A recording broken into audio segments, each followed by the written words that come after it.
Hello, and welcome to the This Happened Today in History podcast. I am your host, Mr. Miller. This podcast will cover a number of topics that happened on this date in history. Please visit the podcast webpage at thishappenedtoday.buzzsprout.com. There you can download the notes page, which will help you organize the information as well as develop your own ideas on how these events change the world around us. If you're interested in hearing more, please consider subscribing so you will not miss out on what happens tomorrow in history. Today is April 11th. In 1957, Britain agreed to a Singapore self-rule. The British government allowed the island colony of Singapore to govern itself under a new constitution agreed in London. The Singapore Constitutional Conference ended today after 4 weeks of talks when the Chief Minister of Singapore, Lim Yew Hock, and Alan Lennox Boyd, Secretary of State for the Colonies, signed an agreement. The Constitution comes into effect sometime after the 1st of January 1958, when the colony will be known as the State of Singapore. Britain will remain in charge of external affairs and defense. There was, however, one major precondition that Singapore delegation would not agree to. That persons known to have been engaged in subversive activity would be barred from standing for legislative assembly. This demand is aimed at excluding extremist left-wing activists in the People's Action Party, the PAP, some of whom have been detained for inciting anti-British riots last year. At the signing ceremony at Lancaster House, Mr. Lim rejected this demand as a departure from normal democratic practice, but agreed to put it before the Legislative Assembly. Under self-government, the office of governor will be abolished and replaced with a Malayan-born representative of the Queen known as the Yang de Pertan Negara. An internal security council preventing subversion is to be set up under the chairmanship of the UK commissioner charged with safeguarding British affairs in the territory.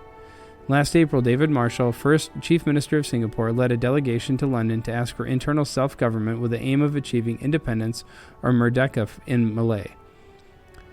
The talks failed, and as a result, Mr. Marshall resigned as Chief Minister last June, and he's succeeded by Lim Yew Hock. On Palm Sunday, in 1965, Indiana was one of 6 Midwest states to be raked by deadly tornadoes. In all, 47 tornadoes killed 271 people and injured over 1,500.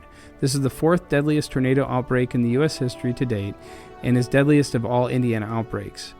In Indiana, 137 people were killed and over 1,200 were injured by 10 tornadoes during the late afternoon and early evening hours that day.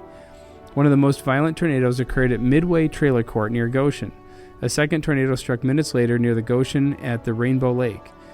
Another tornado formed just south of South Bend and tracked just south of Elkhart. This tornado killed 45 in the town of Dunlap, and 33 of those killed were at a trailer park. Other northern Indiana locations hit by tornadoes included La Paz, Coons Lake, Wyatt, Wakarusa, and Wanata.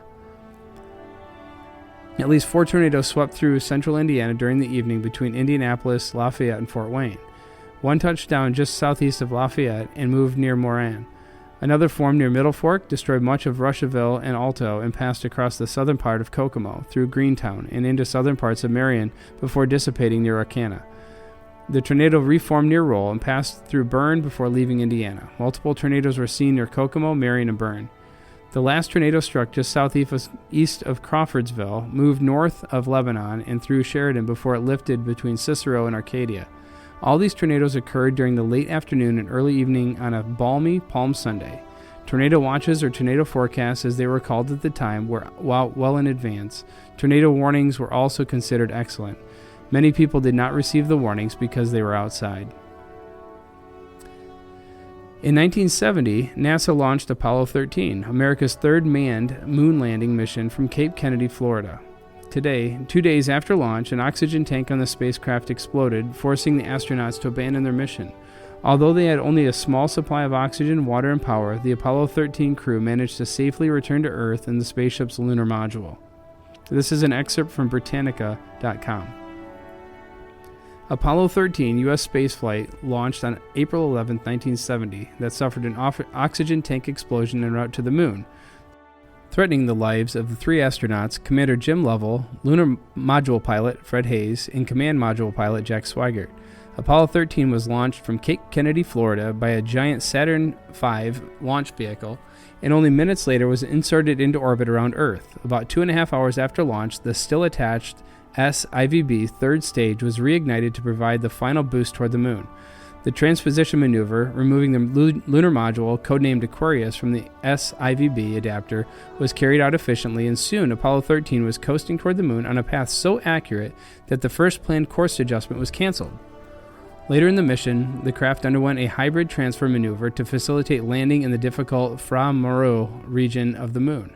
To do this, the service module's propulsion system provided a 4.6 meter per second velocity change designed to lower the command module's closest approach to the moon from 389 kilometers, around 242 miles, to 109 kilometers, 68 miles, and place the craft on a non-free return trajectory. This meant that should no further propulsive maneuver be made during the flight, the craft would not swing around the moon and return directly to Earth on a free return trajectory, but instead would miss Earth by 4,750 kilometers, or roughly 3,000 miles.